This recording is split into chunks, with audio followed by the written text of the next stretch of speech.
Hello, my name is Shannon Bradley, and I am passionate about networking amongst women.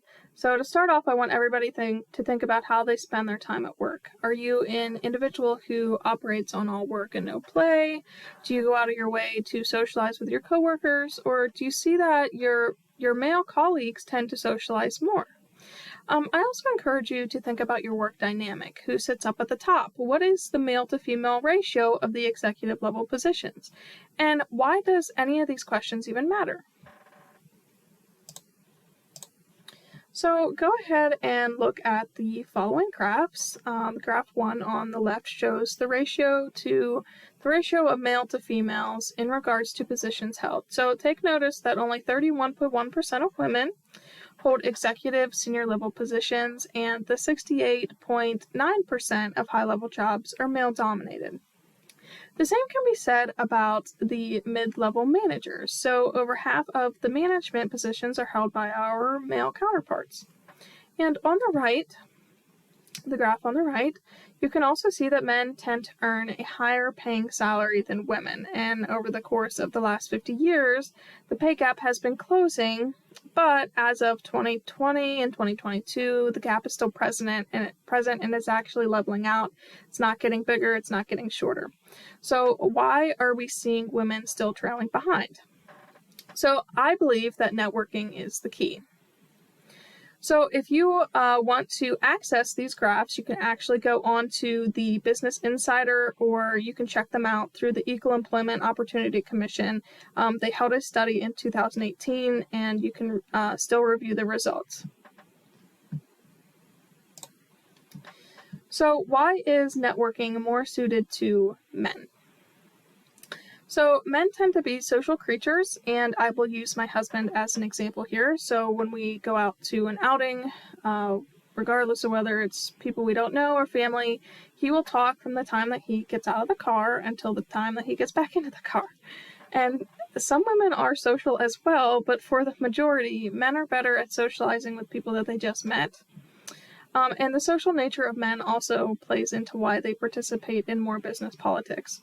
The second reason is that not only are women penalized for being assertive at a young age, we are taught to be quiet and polite, and men are taught to be outgoing and confident.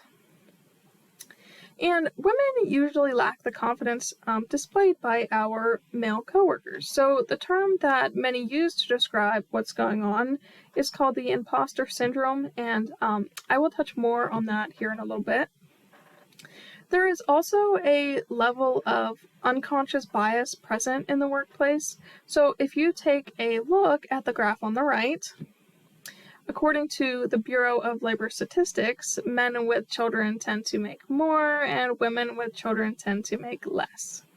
And dads are typically looked upon as being super dads, and moms are viewed as not being able to juggle work and family, which in return will affect a mother's career. So another example, it has been proven that companies with longer maternity leaves tend to promote women less, as opposed to companies with shorter maternity leaves.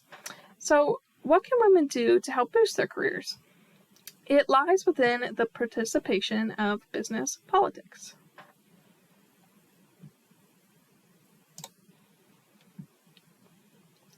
So the underlying disadvantage to business politics is that women do not participate sufficiently. Women can feel confident about networking when provided the tools and knowledge to succeed. The following picture on the slide is a powerful depiction of the extra struggles that women face in the workplace.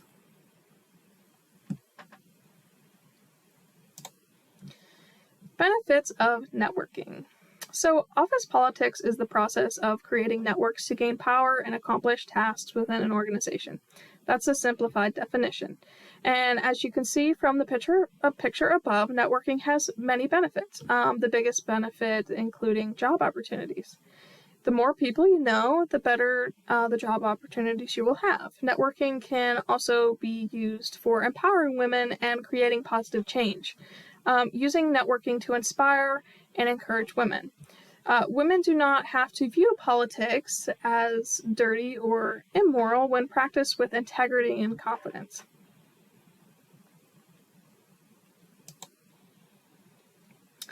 So according to the Harvard Business Review, there are three various ways individuals can practice business politics.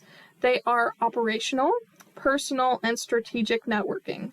Operational networking focuses on day-to-day tasks. So take time to connect with your coworkers. It is also a good idea to make sure that you understand the stakeholders in your company. So you want to look at your company vertically and understand who sits at the top, who sits at the middle, where are you in that dynamic.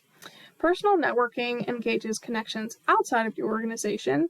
It allows you to open up to outside opportunities. So the opportunities could include job offers or simply a women's networking lunch to help empower each other. Strategic networking is where you use political skill as an articulated plan. So individuals should network laterally and vertically within the company and outside the company. So this involves looking up and down your dynamic within the company, but also looking outside the company. Who can you connect with locally? It doesn't always have to be within the company. A lot of the people that I network with are outside of my company. And do not limit your opportunities, but instead, I would invite them with open arms. And a great way to engage, one of these forms of networking is by creating a LinkedIn. I know many universities have resources or a how-to on how to create and design an effective platform. And a university website that I found to be useful was the University of Maryland, but every college offers tools for students, and I even think St. Francis offers tools to help students create a LinkedIn profile. And from a personal perspective as well, as a professional perspective, the last piece of advice on how to network, revolves around humility. Don't ever believe that you have nothing else to learn from other people. Take the time to invest in a career coach and learn from other people. And to the right, you will see an infographic that again shows the benefits of networking. New mindset, new you. This idea for networking just makes sense. So when you are positive things happen. Look at networking as a stepping stone and engage in a growth mindset. Learn from experience or share knowledge with other people, and never stop learning. Connect with individuals who share common interests. Also have a giving personality, and I cannot stress this enough. Assertiveness is not a dirty word.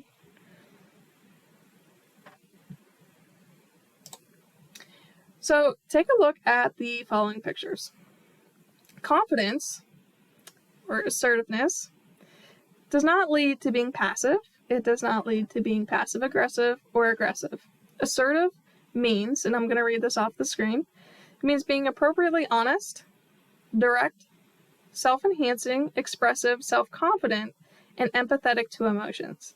And on the right, you can see that assertiveness leads to the best form of communication. So high openness of communication and high consideration for others.